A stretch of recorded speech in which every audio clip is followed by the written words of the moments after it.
This is NDTV.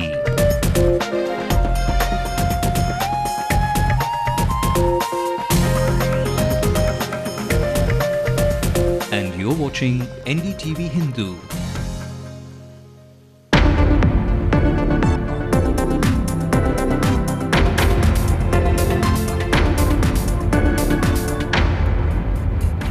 A. Raja's friend and business associate Sadiq Basha found hanging from the ceiling at home. His wife says the CBI's raids embarrassed him.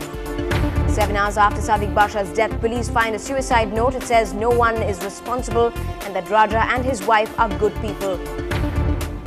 Was Basha's death murder or forced suicide, asks Jayalalitha. Also calls for protective custody for A. Raja. Tamil Nadu government has formally asked for a CBI probe on the death of Sadiq Basha. Jayalalitha rolls out the AIADMK's list of candidates. She herself shifts base to Srirangam from her former constituency, Andipatti. And in a major snap to Vaiko, Amma's list of constituencies leaves no room for the MDMK at all. Will she lose out on divided votes?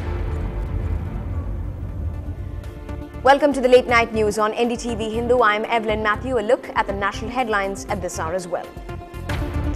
The Chief Minister of Kerala, V.S. Achyutanandan, will not contest the state elections scheduled for the 13th of April.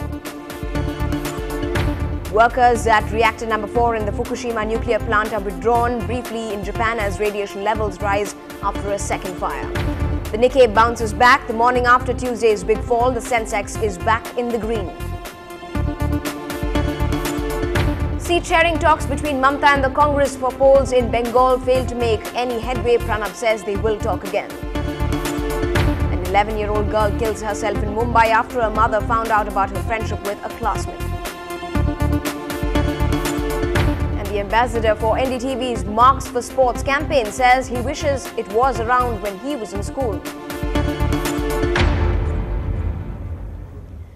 Within hours of the death of Sadiq Basha, police say they have found a suicide note. Sadiq Basha, a close friend of the former telecom minister A. Raja, was interrogated by the CBI in the 2G spectrum scam intermittently between December last year and the 24th of February this year. The suicide note reportedly says that no one is responsible for Basha's death and that Raja and his wife are good people. It was this afternoon that the businessman was found dead in his bedroom in the Tenampet residence. In fact, the crucial post-mortem report is expected in the coming few days. But where did this man really emerge from? Why is there so much of a buzz around him when it comes to the 2G spectrum scam? Here's what unfolded today.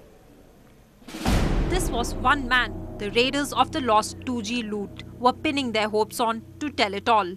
But this afternoon, 47-year-old Sadiq Basha, said to be a close aide and business partner of former telecom minister A. Raja, was found dead in his South Chennai residence under mysterious circumstances.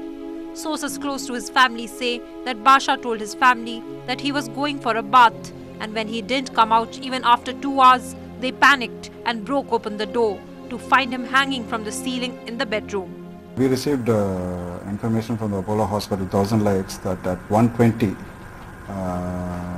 Sadiq Basha was brought by his wife, Banu, and on arrival, was found to be dead.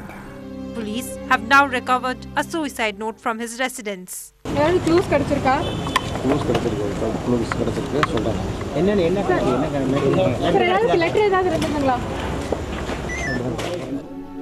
The post-mortem report and inspection of the scene of crime is expected to commence soon. Basha was the managing director of Greenhouse Promoters, a company under the scanner of the CBI and the Enforcement Directorate investigating alleged irregularities in 2G spectrum allocation.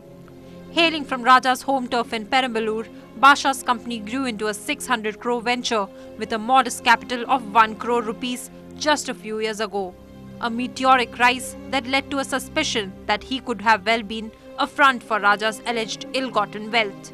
This made him a key figure for the CBI in getting to the bottom of the money trail. Raja's family members, like his wife, are reported to be involved in the running of Greenhouse Promoters. Sources say Sadiq Basha was expected to turn approver in the 2G case, and he was under extreme pressure from various quarters to not take that route.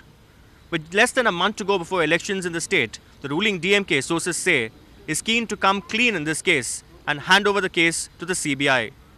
With Salim and Pratiksha in Chennai, Sanjay Pinto, NDTV.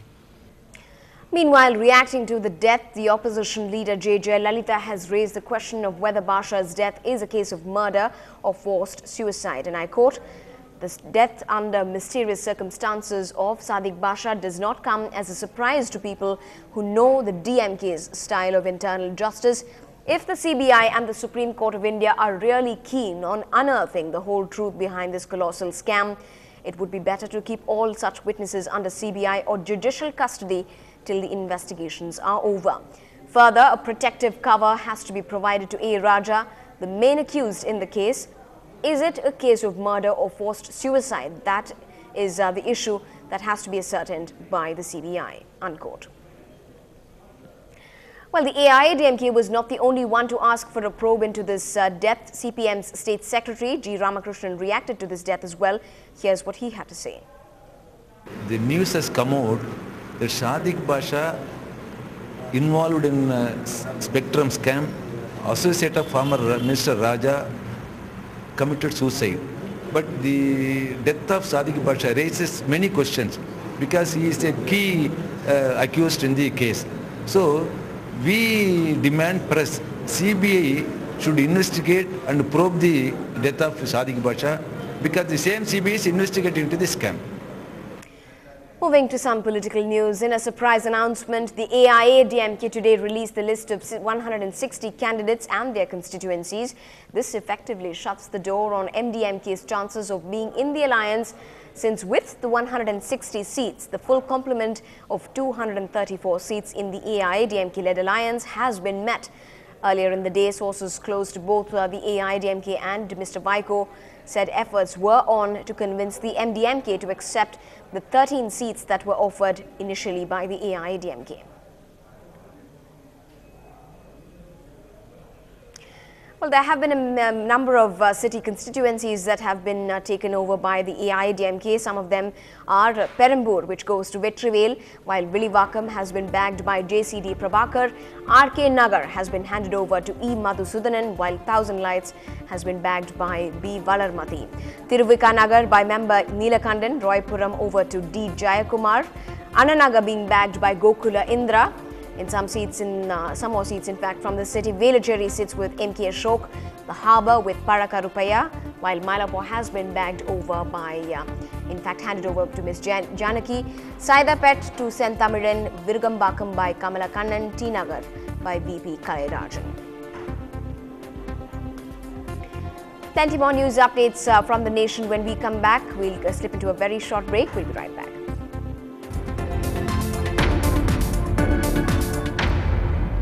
The Late Night News is brought to you in association with Lalita Jewelry and Textiles, Chennai and Madurai, Down Syndrome Association of Tamil Nadu and Videocon Mobile Services. Pidithiduvom life and over a signal.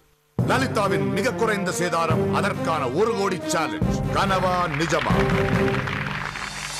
100% நிஜம் sir prove பண்ணனும் okay கால்கடா டிசைன்க்கு எவ்வளவு wastage கல்கத்தாவோ மும்பையோ ஆன்டிகோ குந்தனோ எல்லா நகைக்கும் 1 to 9% தான் wastage ஒரு சில ஐட்டத்துக்கு தான் 10% சிம்பிளா சொல்றேன் 1 லட்சம் ரூபாய்க்கு நகை வாங்குறீங்கன்னா கொடுத்த பணத்துக்கு எத்தனை கிராம் வீட்டுக்கு வாங்கிட்டு வரீங்கங்கறது முக்கியம் அதான் விஷயம் அதல்ல தான் விஷயம் அந்த வகையில் லலிதாவின் 1 கோடி ரூபாய் சேலஞ்ச் கனவல்ல நிஜம் வழங்குகிறோம் யுவர் பேபி கேன் ரீட். குழந்தைகளை எல்கேஜிக்கு சேர்க்கும் போதே நேர்காணல் நடைபெறும் இக்காலத்தில் நம் குழந்தைகளை பார்த்து மற்றவர்கள் மலைக்க வேண்டுமா? விளையாட்டு பருவத்திலே ஆங்கிலத்தை அடிப்படையிலிருந்து கற்றுத் தருகிறோம் இந்த யுவர் பேபி கேன் ரீட் மூலமாக. 5இல் வளையாதது 50இல் வளையுமா என்ற பழமொழியை மனதில் கொண்டு டாக்டர் ராபர்ட் குழந்தைகளின் மன வளர்ச்சியை புரிந்து கொண்டு இதை உருவாக்கியுள்ளார். 6 மாதத்தில் தொடங்கி 5 வயது அடையும் போது உங்கள் குழந்தையின் மூளை ஒரு புத்தகத்தை படிக்கின்ற அளவிற்கு வளர்ச்சி அடையும். பிற்காலத்தில் உங்கள் குழந்தையின் எதிர்காலத்திற்கும் அவர்களது வளர்ச்சிக்கும் இது உறுதுணையாக இருக்கும். உடனே உங்கள் ஆர்டரை பேபி என டைப் செய்து 56677 என்ற எண்ணிற்கு SMS அனுப்புங்கள். Thanks for staying with us. In a huge disappointment for political parties awaiting the formalization of their election symbols, the Supreme Court today rejected the pleas of the parties in the state, including the DMDK, the VCK and the Pudhiya Tamizhagam, to allot them a symbol for contesting the Tamil Nadu Assembly polls. The apex court said that parties could approach the Election Commission on this issue and the court cannot interfere. It also said that these political parties are registered but not recognized as the reason for not having a symbol. Vijayakant's DMDK had filed a petition for the allotment of the drum symbol with which it contested in the 2006 assembly polls and the 2009 Lok Sabha elections. Tirumavalavan's VCK was vying for the star symbol all along. On to some national news now. The Chief Minister of Kerala, V.S. Achyutanandan, will not contest the state elections scheduled for the 13th of April.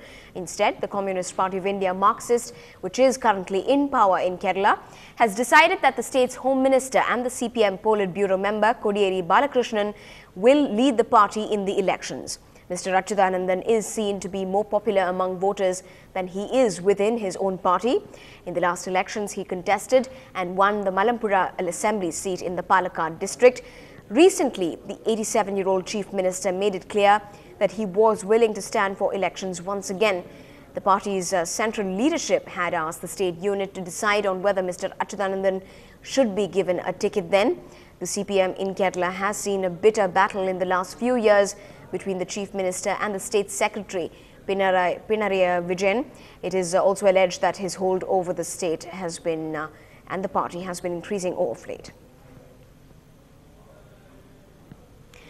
In some international updates from Japan, the nuclear crisis there has intensified again today, with Japanese authorities announcing that a containment vessel in a second reactor unit at the stricken Fukushima Daiichi plant in northeastern Japan may have ruptured and appeared to be releasing radioactive steam. That would be the second vessel to be compromised in 2 days. It is not yet clear as to how serious the possible breach could be. The announcement came after Japanese broadcasters showed live footage of thick plumes of steam rising above the plant.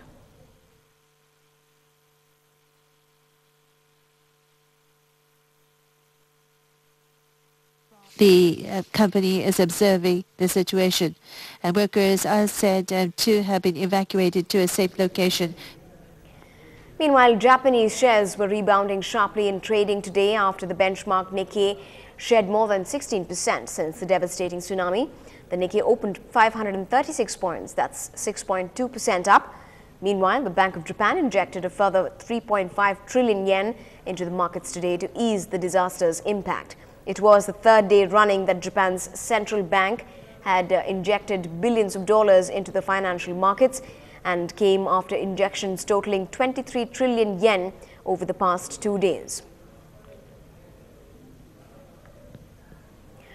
Now, the humanitarian crisis as it unfolds, around 850,000 households in the north are still without electricity in near freezing conditions. Government reports say at least 1.5 million households have no running water. More than 440,000 people are at the moment living in 2,400 evacuation shelters in northeastern and central prefectures. Some shelters have yet to receive food and water and other essential supplies. The Japanese government has said that 76,000 buildings have been damaged, and the official death toll from Friday's earthquake has risen to 3,373. In Miyagi Prefecture alone, more than 1,600 deaths have been confirmed and over 2,000 remain unaccounted for. In Minami-Sanriku, 1,000 bodies have been discovered and another 8,000 are still missing.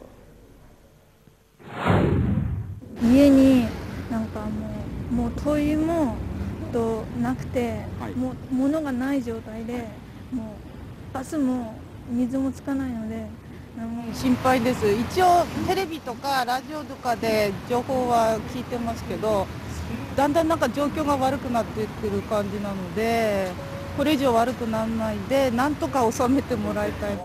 Well, NDTV spoke to the Atomic Energy Commission's former chairman, Dr. M.R. Srinivasan, for a perspective on how safe India's nuclear reactors are.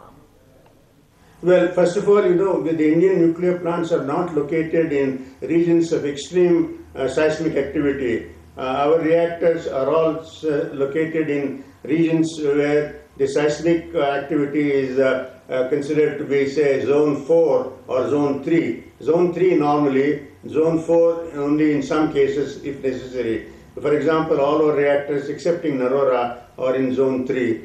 Now, the Japanese reactors are in zone 5 because their country is much more prone to earthquake attacks. Now, in this particular case also, the reactors have withstood the earthquake attack. They have not given way physically. But what has happened is the accompanying tidal wave or tsunami has been so severe that it has knocked out all the auxiliaries, essential auxiliaries to keep the reactor safe. Some more international updates and sports news when we come back on the Late Night News. We'll be right back.